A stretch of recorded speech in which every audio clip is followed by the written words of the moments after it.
वैधानिक चेतावनी, इस शो में दिखाए और सुनाए गए सारे जोक्स असली हैं। खबरों की गारंटी हम नहीं लेते। इस शो की घटनाएं और पात्र काल्पनिक बिल्कुल नहीं हैं। इनका किसी भी जीवित या मृत व्यक्ति से पूरा का पूरा संबंध हो सकता है, क्योंकि हमने रखा ही है। इस शो में दिखाई गई बातों से अगर आप आहत होते हैं तो ये आपकी पर्सनल प्रॉब्लम है। हम या चैनल किसी के पर्सनल मैटर में टांग नहीं अड़ाते। इस शो की शूटिंग के दौरान इंसानों को छोड़कर किसी और जानवर पर कोई अत्याचार नहीं किया गया है।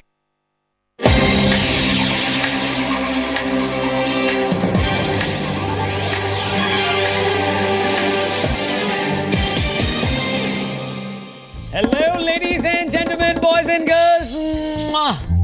किस किस ने किस करी है, फ्लाइंग किस। क्या सुंदर लग रहे हो रौनक, तुम्ही से कह रहा हूं। नमस्कार, फन की बात मेरे यानी रौनक के साथ। और भैया, परिवर्तन ही संसार का नियम है। आप इस बात को माने ना माने, हमारे चैनल वालों ने इसे बहुत ज्यादा सीरियसली ले लिया। जैसा कि आप देख ही रहे हैं, हमारे पीछे लाइटें, माहौल सब कुछ बदल गया है। और बदलने में ये हमारा तकरीबन 7वां एपिसोड है और चौथा हफ्ता चल रहा है। बदलने में हमारे से आगे सिर्फ तमिलनाडु के मुख्यमंत्री चल रहे हैं। वैसे चैनल वालों ने काफी सोचा कि लाइटें बदलते हैं, ऐसा रखें या वैसा रखें, सब कुछ बदल दें या फिर ठीक है। वैसे कहीं ये लोग एक बार एंकर बदलने की ना सोच रहे कि कहीं बाकी सब सही था, इसी में प्रॉब्लम लग रही थी। एक सेकंड, किसका?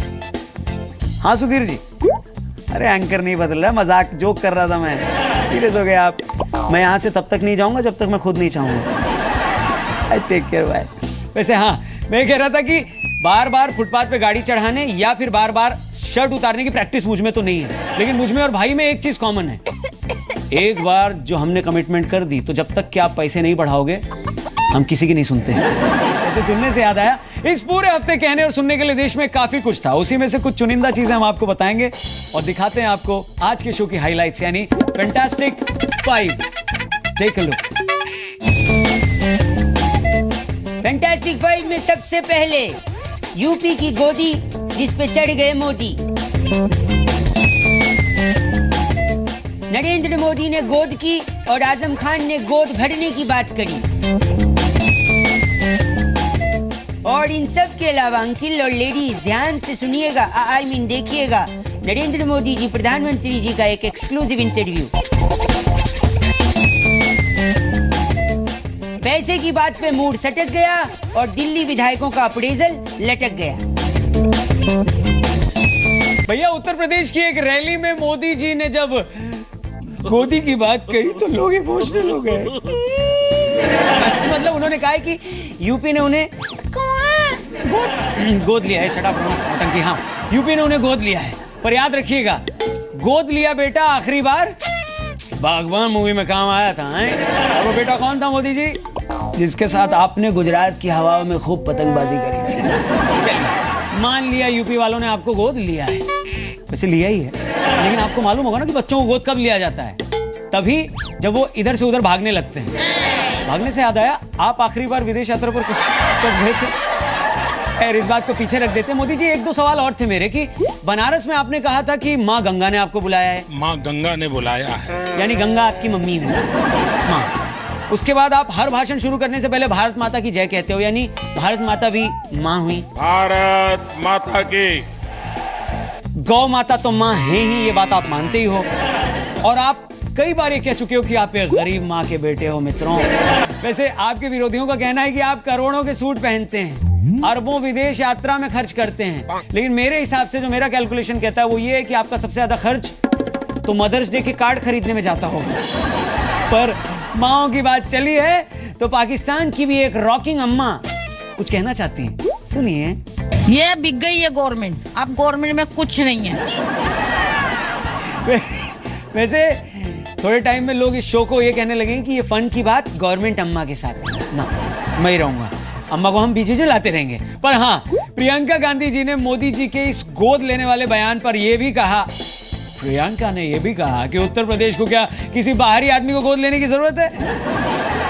और इन्हीं प्रियंका जी के भैया जी हमेशा छुट्टी मनाने बाहर ही जाते हैं। और इन्हीं प्रियंका के भैया जी के यूपी के नए नए दोस्त मतलब मिलन हुआ है ना।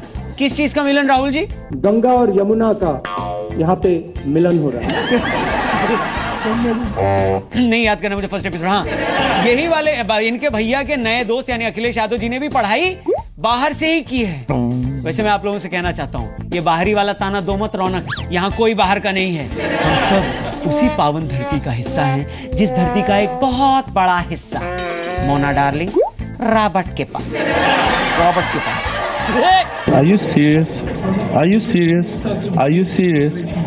Are you serious? Yes sir, I am very much. I am seriously joking. Sorry. आगे बढ़ते हैं। वैसे प्रियंका जी की इसी गोद लेने वाली बात पे जब उन्होंने पीएम मोदी को ताना मारा, तो इसी बात पे अमित शाह जी से लोगों ने पूछा कि आपका क्या रिएक्शन है। तो अमित शाह जी क्या बोले? लेवल एक रहने दो। लेवल? अमित शाह जी किस लेवल की बात कर रहे हैं? मोबाइल गेम का लेवल। वैसे आप कहीं मोबाइल गेम तो नहीं खेल रहे? I mean, टेम्पल रन तो नहीं खेल रहे हैं? टेम्पल रन मतलब आप राम मंदिर के मुद्दे से भाग तो नहीं रहे हैं? वैसे मैं लिमिट क्रॉस नहीं करूंगा। वैसे भैया एक तरफ मोदी जी ने गोद लेने वाली बात कही और वहीं दूसरी तरफ आजम खराश सही है, Azam Khan from the epiglottis, हाँ, उन्होंने भी एक गोद भरने वाली बात कह दी। वैसे इनका नाम आजम खान नहीं बल्कि आजम उत्तर प्रदेश में बेतुका बयान देने की खान, आजम खान। वैसे उन्होंने क्या कहा वो आप इस वीडियो में देखिए, लेकिन मैं आगाह करना चाहूंगा इस वीडियो को देखने से पहले कि ये वीडियो आपकी किडनी में हार्ट अटैक ला सकता है। किडनी में हार्ट अटैक, इसका कोई सेंस नहीं बना। सही बात है, आजम खान की इस बयान का भी कोई सेंस नहीं बनेगा। आप देखिए तो। पिछले दिनों वो जिक्र चला कि ये मुसलमानों के बच्चे बहुत होते हैं। अरे भाई काम नहीं है तो और क्या करें? दो नौकरी कारोबार कराओ, बच्चे भी कम हो जाएंगे। वैसे आप ये कह रहे हैं कि आदमी के पास अगर काम नहीं होता तो वो बच्चे पैदा करने लगता है। अच्छा, तो मतलब ये वही काम है जो बोलता है। यूपी के गांव का किस्सा बताता हूं मैं आपको। वहां पे सभी ने मौन व्रत रखा था उस गांव में, और अचानक एक बच्चा बोले जा रहा है। लोगों ने पूछा बच्चा क्यों बोल रहा है? जवाब मिला कि बच्चा नहीं, काम बोल रहा है। बहुत गंदा जोक था। वैसे इतना भी गंदा नहीं था जितना आजम खान का ये बयान। मतलब आजम खान ये कह रहे हैं कि काम देव नहीं तो काम देव। मतलब राहुल गांधी जी यहाँ पर क्रेडिट ले सकते हैं किस बात का? मनरेगा योजना का। वो ये कह सकते हैं आजम खान के इस बयान को सपोर्ट करते हुए कि हमने सिर्फ काम देने के लिए नहीं बल्कि मनरेगा जनसंख्या रोकने के लिए भी लाया था। भैया उस हिसाब से तो Fardeen Khan from the epiglottis, Bobby Deol, Uday Chopra, Tushar Kapoor, इन सब की तो मिला के अब तक की क्रिकेट टीम बन जानी चाहिए थी। काम तो है तो उस हिसाब से। वैसे आजम खान की इस बात से लालू जी बिल्कुल इत्तेफाक नहीं रखते। किस बात से? वीडियो मिस हो गई तो फिर से देखिए Azam Khan from the epiglottis का एक वीडियो। वो जिक्र चला कि ये मुसलमानों के बच्चे बहुत होते हैं। अरे भाई काम नहीं है तो और क्या करें? क्या खाली टाइम है तो मतलब बच्चे क्या धृतराष्ट्र वाला भी जोक हो गया ना, कितना खत्म। आगे बढ़ो आगे। भैया यूपी में एक अर्थी, अर्थी, ए फॉर अर्थी, बी फॉर बउआ, सॉरी मजाक नहीं, अर्थी से, हाँ, अर्थी विधायकी का नॉमिनेशन भरने आई। ये क्या कम मजाक है? मेरे को रोक रहे हो आप? वैसे यहाँ अर्थी वाले बाबा चुनाव कार्यालय पहुंचे थे। वैसे तो ये पूरा फिट्टम फट है, जिंदा है। इन्होंने एमबीए की डिग्री भी ले रखी है। एमबीए? वैसे हमारे जो दर्शक एमबीए करके बैठे हैं वो सोच रहे होंगे कि अरे एमबीए किया था और अर्थी पे आया है। चलो एक ही बात है। वैसे अर्थी बाबा ने शमशान घाट में ही छप्पर वाला एक ऑफिस भी बना रखा है। वैसे ये ठीक भी है। विधायक लोग जीतने के बाद शमशान घाट के भूत की तरह ही हो जाते हैं, 5 साल तक दिखाई नहीं देते हैं। लोग तो अपने बच्चों से ये भी कहते हैं कि बेटा कुछ नहीं, विधायक जैसा कोई चीज नहीं होती, सब मन का वहम है। वैसे शमशान घाट में अर्थी बाबा का ऑफिस भी है।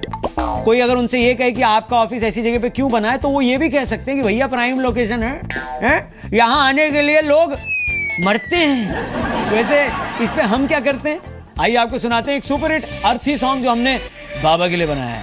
सुनिएगा, बहुत टैलेंट है, गा भी लेता हूँ मैं। अरे कंधे पे अर्थी ले रे बाबा, हाँ सॉरी, मैं बहुमुखी प्रतिभा का फनी एक्चुअली रौनक यानी बहुआ आपसे कह रहा हूँ कि शो में जब भी आपको जैसा गाना या बजाना या जो भी सुने और आपको पसंद आए तो फन की बात मेरे यानी रौनक के साथ। ये हैशटैग भी आ रहा है, मेरा ट्विटर हैंडल भी। फटाफट ट्वीट करते रहो, इतना टाइम नहीं है मेरे पास, आपके पास है तभी तो प्रोग्राम देख रहे हो। प्रोग्राम में आगे क्या है?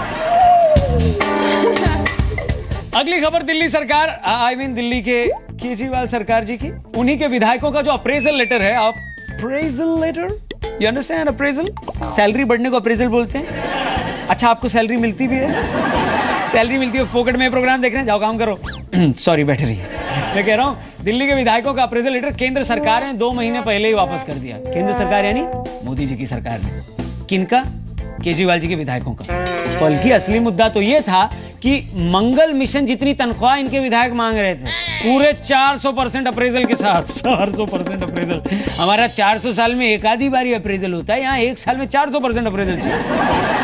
पहले केंद्र सरकार ने यह कह के बिल लौटा दिया कि उसे सही तरीके से पेश नहीं किया। अच्छा, क्या बिल में सैलरी की स्पेलिंग गलत चली गई थी? सही तरीके से पेश नहीं किया। वैसे केंद्र सरकार का बिल वापस करना तो बनता है। क्या 400% किस बात की बढ़ाए भैया सैलरी? ये छोटे मोटे कामों की, ये कामों की? देखिए आप, ये तिजोरी है, मोदी जी के काले धन की इसका ताला तोड़ा है। इसमें निकले डॉक्यूमेंट। खैर, जब से दिल्ली में आम आदमी पार्टी की सरकार बनी है, तब से जंतर का मंतर काफी जंतर मंतर काफी सूना सूना सा रहता है। वहां धरना प्रदर्शन पे कोई जाता ही नहीं है। शायद इसी वजह से अब आम आदमी पार्टी के विधायक जंतर मंतर की ये लौटा दें। ये मतलब मैं कौन हूं? रौनक। रौनक लौटा दें। ओके बॉस, आज से हम इस शो में एक नया सेगमेंट शुरू कर रहे हैं जिसमें हम आपको क्या दिखाएंगे? क्या फिलहाल जो हम आपको दिखा रहे हैं यानी फन की बात, उसको देखते देखते आप में से बहुत सारे लोग ना सोशल मीडिया पर कुछ कुछ लिखते रहते हैं शो के बारे में, मेरे बारे में, इस माइक के बारे में, इस लाइट के बारे में, इस बैकग्राउंड के बारे में। कुछ लोग अच्छा लिखते हैं, कुछ लोग बहुत अच्छा लिखते हैं, कुछ बहुत बहुत अच्छा लिखते हैं और कुछ बहुत ज्यादा खराब भी लिखते हैं। तो इन सारी बातों में से कुछ इंटरेस्टिंग बातें हम चुनेंगे, टेस्ट करेंगे, निचोड़ेंगे, आपके सामने परोस देंगे। यानी ट्विटर पर लोगों ने क्या क्या कहा वो मैं आपको दिखाऊंगा, लेकिन उससे पहले मैं सोच रहा था इस सेगमेंट का नाम क्या रखा जाए। नामकरण के लिए मैं अमित शाह जी, इसका क्या नामकरण करें? आप कर सकते हो क्या? उसका नामकरण मैं जब बात पर जाऊंगा तब करूंगा। आपके बागपत जाने का इंतजार मैं नहीं कर रहा। आइए मैं आपको ट्वीट दिखाता हूं। एक ट्वीट जो हमने इस बार चुना है वो किसका है? ये अशोक बाबू का, जो मुझे लिखते हैं बबुआ। वो अखिलेश हैं, मैं बबुआ बोल रहा हूँ। अंकिल नमस्ते। वैसे इन्होंने कहा कि अपने शो के बाद जो ट्विटर पे फनी ट्वीट्स आते हैं उसे दिखाइए। वैसे आपका सजेशन नहीं, हमारे दिमाग में पहले से था, बहुत पहुंचे हुए हैं हम, लेकिन फिर भी इंटरेस्टिंग था आपका, इसलिए सबसे पहले आप ही का ट्वीट दिखा दिया। इसके अलावा शेफाली जी का भी कहना है कि फन की बात का रिपीट टेलीकास्ट भी बड़ा एंटरटेनिंग है। Are you serious Shefali ji? Thank you very much. Praful भाई का भी एक ट्वीट आया था, वो कहते हैं भाई लिख के ले लो, बहुत आगे जाओगे। भाई मुझे भी लगता है कभी कभी मैं बहुत आगे जाऊंगा, इतना आगे कि आगे जाके मुझे खड़ा रहना पड़ेगा कि कोई और आए तब मैं कुछ काम चालू करूं। वैसे जाने में मुझे स्टूडियो से घर भी तकरीबन 2.25 घंटे लगते हैं, पर ट्वीट करने का आपका भी शुक्रिया। इसके अलावा Nidhi Saini ji, my God Nidhi, I love you है। आपने आई लव यू टू कहा, थैंक यू वेरी मच। मैं निधि का स्पेशल मेंशन इसलिए कर रहा हूं क्योंकि इन्होंने आज तक जितने भी ट्वीट्स किए हैं उनमें से 50% सिर्फ मेरे लिए किए हैं, फन की बात के लिए, कसम से। हाँ, वो बात अलग है, इनकी टाइमलाइन पे सिर्फ 2 ट्वीट्स हैं।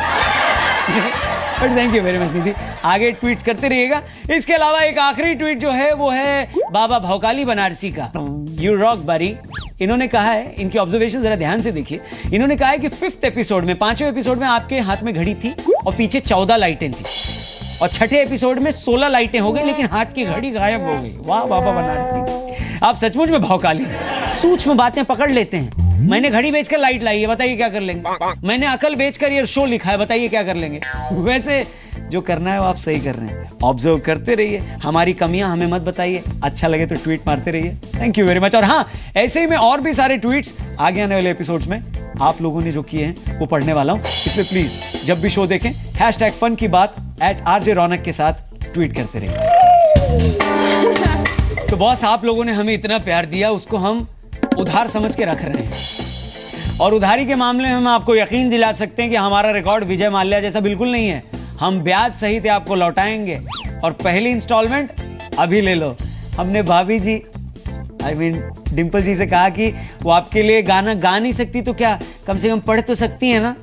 सुनिएगा। मेरे अंगने में तुम्हारा क्या काम है, जो है नाम वाला वही बना। Tang tang tang tang. वैसे आप में से सारे लोगों ने सोच लिया होगा कि ये गाना भाभी जी, डिंपल जी ने मोदी जी के लिए गाया। लेट मी करेक्ट इट, ये गाना उन्होंने शिवपाल चाचा के लिए गाया है। बत्ती बत्ती बत्ती जली। जनता की यही प्रॉब्लम है, जब तक उनको एक इशारा ना दो समझती नहीं है। ना मुलायम सिंह यादव जी की बात समझ पाती है, ना उनकी बहू का गाना। ओके बॉस, अब टाइम हो गया हमारे फेवरेट सेगमेंट का, मतलब नोटबंदी की धुआंधार सफलता के बाद मोदी जी के पैर मित्रों जमीन पर नहीं पड़ रहे हैं। मेरा मतलब ये है कि हेलीकॉप्टर से उतरने की उन्हें फुर्सत ही नहीं मिल रही है। लगातार रैलियों पे रैलियों पे रैलियों पे रैलियां। उन्हीं की हरदोई रैली में घुसकर मैंने भी उनसे कुछ सवाल जवाब किए। भाई साहब, रेडियो पर तो मन की बात करते ही हैं, लेकिन इस टीवी इंटरव्यू में रौनक के साथ उन्होंने करी फन की बात। बड़ा एक्सक्लूसिव माल है, ध्यान से। मोदी जी नमस्कार, राम राम, भारत माता की जय। इंटरव्यू आ गया ये। अच्छा इंटरव्यू आ गया। बिल्कुल आ गया, आपका स्वागत है। अगर आप मेरे लिए कुछ कहना चाहें तो, अगर आशीर्वाद मतलब। हमेशा मुस्कुराता हुआ ही रहना। वही तो काम है, अपने नाम पे ही गया हूँ मैं, रौनक। वैसे आपको हमारा शो देखने को कौन रेकमेंड करता है, मतलब अगर आप देखते तो? मेरी छोटी बहन श्रीमान अंशुल वर्मा जी। छोटी बहन और श्रीमान, मैंने शायद गलत सुन लिया, एक बार फिर से अगर आप। मेरी छोटी बहन श्रीमान अंशुल वर्मा जी। सीरियसली मोदी जी, श्रीमान और बहन मतलब? अब आप चलिए जाने दीजिए। मैं कह रहा था कि वहाँ जितने लोग खड़े हैं, क्या वो लोग भी शो देखते हैं क्या? कितने लोग हैं वैसे? आज ये विशाल मैदान भी छोटा पड़ गया। अब मैं चैन से मर सकता हूँ, मुझे कोई शिकायत नहीं जिंदगी से। मेरी शिकायत है। शिकायत मुझसे? करूं? करिए, मेरे करिए, फिर करिए। लेकिन आप बुरा मान जाएंगे तो? बुरा नहीं मानेंगे, बुरा मानेंगे तो 2 रोटी ज्यादा खाएंगे। आप बताइए। नाराज हो जाएंगे तो? नाराज हो जाऊंगा तो 4 रोटी खा लूंगा। आप बताइए तो। अरे चुनाव के दिनों में नाराज करना अच्छा होता है। बता भी दीजिए यार, मतलब प्लीज। बुरा नहीं मानोगे ना? अरे नहीं मानूंगा बाबा, नहीं मानूंगा। करूं शिकायत? करूं? करो, कर भी दो। पक्का?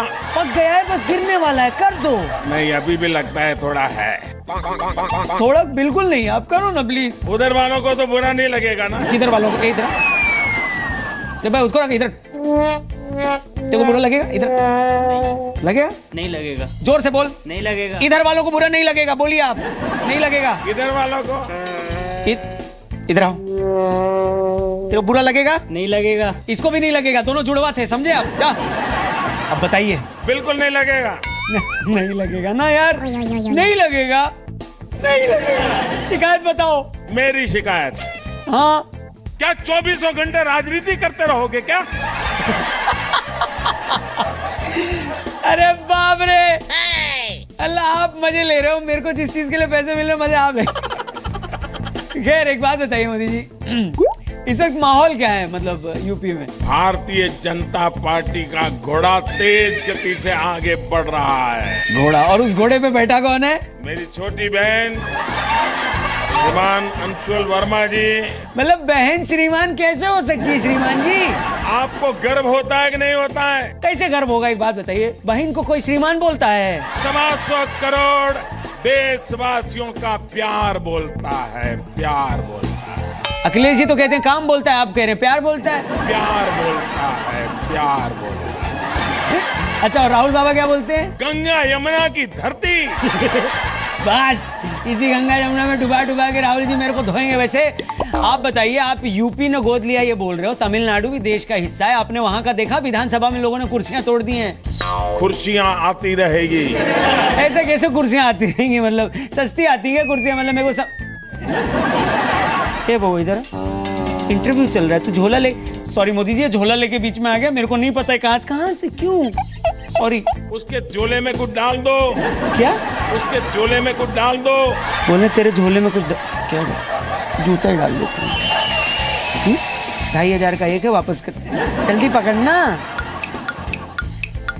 डाल दिया। वैसे एक चीज और पूछना था मेरे को आपसे मोदी जी, मेरे साथ जब आप टीवी पे आते हैं इंटरव्यू में तो मजा आता है ना आपको? इंटरव्यू आने के बाद आपकी नींद उड़ जाती है। इतना खतरनाक लगता है क्या मतलब मेरे साथ बात करना? इंटरव्यू आने से खुशी नहीं होती है, नींद उड़ जाती है। एक सेकंड सर, ये अच्छा नहीं है, मतलब जो भी आप कह रहे हैं बिल्कुल अच्छा नहीं है, समझ नहीं आ रहा। खुशी मतलब? बताइए भाई, इतने से 30 सेकंड में इंटरव्यू में पता चलता है कि अच्छा है कि बुरा है? सर बिल्कुल पता चलता है यार। एक आखिरी सवाल मैं आपसे पॉलिटिक्स पे पूछ रहा हूँ, उसके बाद बात ही नहीं करनी है। क्या 24 घंटे राजनीति करते रहोगे क्या? सॉरी तो इंटरव्यू किस चीज के लिए है? सॉरी बोल रहा हूं मैंने आपसे, सॉरी, इट्स ओके। कोई इंटरव्यू नहीं होगा, no interview. Sir please sir, 1 second sir, last. कोई इंटरव्यू नहीं होगा, नो इंटरव्यू। मतलब 1 सेकंड सर, अगर आप इंटरव्यू नहीं देंगे तो आपकी जगह कौन इंटरव्यू देगा? मतलब प्लीज एक। मेरी छोटी बहन श्रीमान अंशुल वर्मा जी। सर बहन और श्रीमान कैसे एक साथ हो सकते हैं? थैंक यू वेरी मच हमसे बात करने के लिए। वैसे हमारा इंटरव्यू लगा कैसा मोदी जी, आप बताइए। ये होता है इंटरव्यू, ये होता है इंटरव्यू। गालियां, तालियां। ओहो, थैंक यू वेरी मच, आप लोगों का बहुत बहुत शुक्रिया इस शो को पूरा देखने के लिए। वैसे सचमुच अगर आपने इस शो को पूरा देखा है तो इसके 2 ही मतलब हैं। एक ये कि आपके पास सचमुच कोई काम नहीं है, और दूसरा ये कि आपके यहाँ सचमुच पूरी बिजली आ रही है। वैसे लोग मुझसे पूछते हैं, जाने से पहले अर्ज करना चाहूंगा, लोग मुझसे पूछते हैं रखी है इतनी सी दाढ़ी क्यों तुम्हारी मूंछ नहीं है?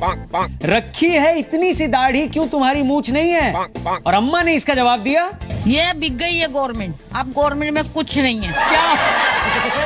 गवर्नमेंट अम्मा के साथ आपको छोड़े जा रहा हूं। अपना ख्याल रखिए। फन की बात मेरे यानी रौनक के साथ कमेंट के लिए ये मेरा ट्विटर हैंडल आया। मैं अगले शो में फिर से आया। Okay bye.